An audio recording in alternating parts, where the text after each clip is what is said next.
एक कस्बे में एक विधवा अंधी औरत रहती थी। उसका एक बेटा था जिसके पालन पोषण की सारी जिम्मेदारी उसके कंधों पर थी।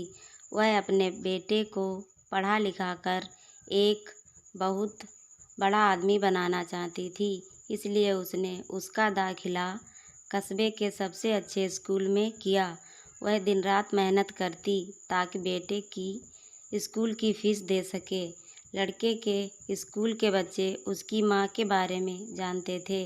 वे सब उसकी अंधी का बेटा कहकर चिढ़ाते थे। लड़का इससे बहुत परेशान था। उसे अपने माँ पर शर्म आने लगी। वह उसके साथ कहीं भी आने जाने से कतराने लगा। जब लड़का बड़ा हुआ तो उसके शहर में अच्छी नौकरी लग गई। उसने अपनी माँ से वादा किया कि शहर में मकान लेकर वह उसे लेने आएगा, लेकिन वह शहर गया तो फिर लौटकर वापस नहीं आया। उसकी अंधी माँ उसका इंतज़ार करती रही। कई महीने बीत गए, लड़के की कोई खबर नहीं आई। अंधी एक दिन उससे नहीं रहा गया। वह अपने बेटे से मिलने शहर पहुंच गई।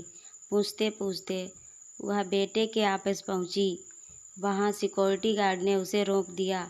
अंधी औरत ने गार्ड को अपने बेटे का नाम बताया और बोली कि उससे जाकर कह दो कि गांव से कोई मिलने आया है।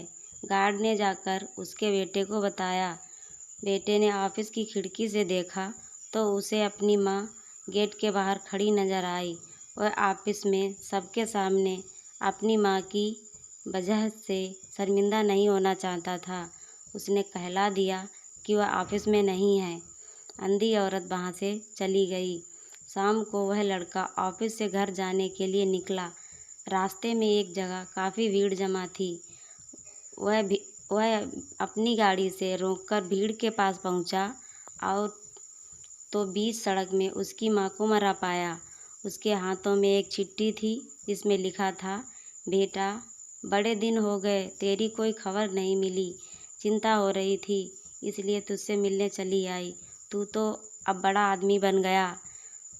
तुझसे मिलना अब शायद मुझ गरीब की किस्मत में नहीं, लेकिन मैं बहुत खुश हूँ तेरे लिए। तूने अपना ही नहीं मेरा भी सपना पूरा किया। मलाल है कि तेरी तरक्की देख नहीं सकती। काश बचपन में तेरी आँखों में सरिया ना घुसा होता और मुझे तुम्हें अपनी आँख ना देनी पड़ती तो तेरी तरक्की अपनी आँखों से देखकर सुकून से मरती। तेरी अंधी माँ। ये पढ़कर बेटा फूट फूट कर रोने लगा। जिस अंधी माँ पर उसे शर्म आती थी, उसने उसके लिए इतना बड़ा बलिदान किया। वह आत्मग्लानि से भर उठा और जिंदगी भर खुद को माफ़ नहीं कर पाया। यदि मेरी कहानी आपको पसंद आए तो मेरे चैनल को सब्सक्राइब ज़रूर कीजिए।